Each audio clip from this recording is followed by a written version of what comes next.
let's get uncomfortable. I mean, as human beings who are so used to adapting to new surroundings and elevating to new heights all the time, something like getting uncomfortable should come naturally to us, right? Wrong.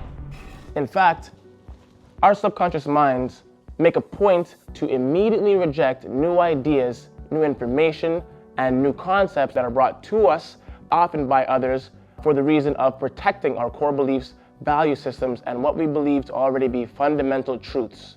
And thus, my friends, I introduce to us all the field of psychology that deals with cognitive dissonance.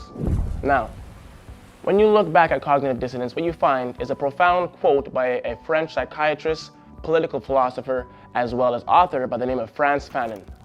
Frantz is on record stating, "Sometimes people hold a core belief that is very strong. When they are presented with evidence that works against that, the new evidence cannot be accepted. For it would create a feeling that is extremely uncomfortable called cognitive dissonance.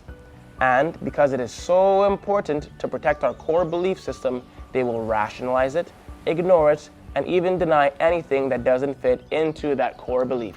Frantz Fanon. How would that look in a modern conversation? Impossible. Couldn't be. I highly doubt it. How many of us can remember hearing that subtle, quiet voice in the back of our minds whenever we're challenged? I know I do sometimes, and when I do, I try and make a point to drop it and be open to new pieces of information. So, now I ask us all the million-dollar question. What are we more committed to and what do we value in life? The ability as human beings to be able to critically think and challenge popular belief systems in hopes of elevating our states of consciousness, or are we all content with remaining comfortable in our bubble of what we already know? One man, who I can say without a reasonable doubt, was not comfortable accepting popular belief systems was a world-renowned theoretical physicist by the name of Albert Einstein. Now, even though we all know Albert Einstein to be a genius to his own extent, what we don't all know is that Albert Einstein in his early career of the early 1900s was widely mocked and ridiculed in the public scientific community. Albert Einstein's suggested theories of relativity were mocked.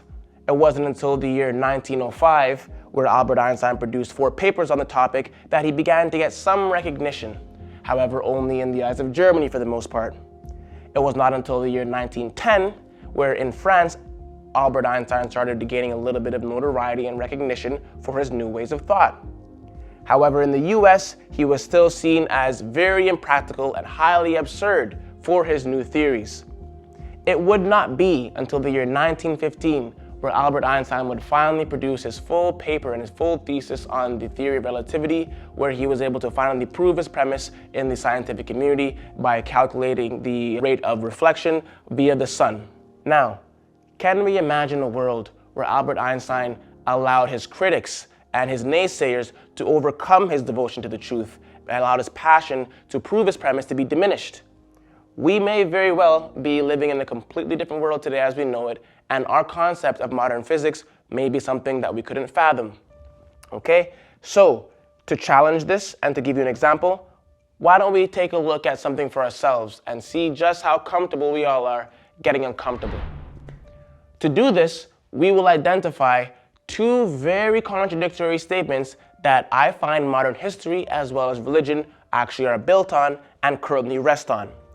These 2 contradictory statements are: when you look at it and identify a very highly renowned man by the name of Bishop Ussher, who was a historian of his time, a very respected theologian, he was also a priest, and he also served as the Archbishop for all of Ireland in between the years 1625 and 1656. Through his publications and his works known as the Annals of the Old Testament, Bishop Ussher is on record attesting that based on the sequential order of historical events in the Bible, as well as the chronology of events in the Bible itself, that the date of creation falls on the evening of October 24th, 4004 BC. Okay? No problem. We can rock with that. What do we do, though, when we take a look at the history and recorded history of the pre-dynastic Black African civilization of the Nile Valley, and we stumble upon one of the most profound pieces of artifacts that we found when it comes to the world of astrology? This artifact, ladies and gentlemen, is known as Naphtha Playa. Naphtha Playa is found in the southern regions of the White Nile and is actually the world's oldest archaeoastronomical artifact known to man. Based on the fact that this artifact and this structure was built in orientation with the heliacal rising or the annual rising of our star system Orion, which was known as Sahu back then, we can say without reasonable doubt that the creators of this artifact did indeed know how to chart the stars and express a profound understanding of their surroundings as it relates to the cosmos. So, in seeing that, what we can say is that without reasonable doubt, the creators of Naphtha Playa and the civilization that created this structure already had God's intelligence with them, and God's hand was well underway. Fun fact, Naphtha Playa dates back to 7000 BC. Whoa, issue with that is, that's 9,000 years ago, which if we do the math, is for the alleged date of creation. Bombshell, right? So, now that we have that information, what do we do with that? We have two choices. We can drop it like a hot potato. Impossible. Couldn't be. I highly doubt it. Remember? Or we can get comfortable getting uncomfortable and now adapt a new reality where we're comfortable considering information of this nature and considering that everything that we've come to know up until now may very well be wrong. I personally have an endeavor to constantly learn new things until the day I die in hopes that I never stop learning. 4. At what age is it really that we can say that we actually know it all?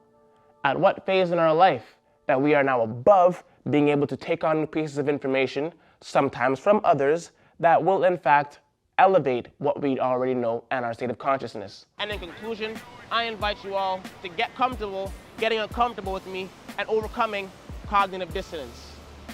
Peace.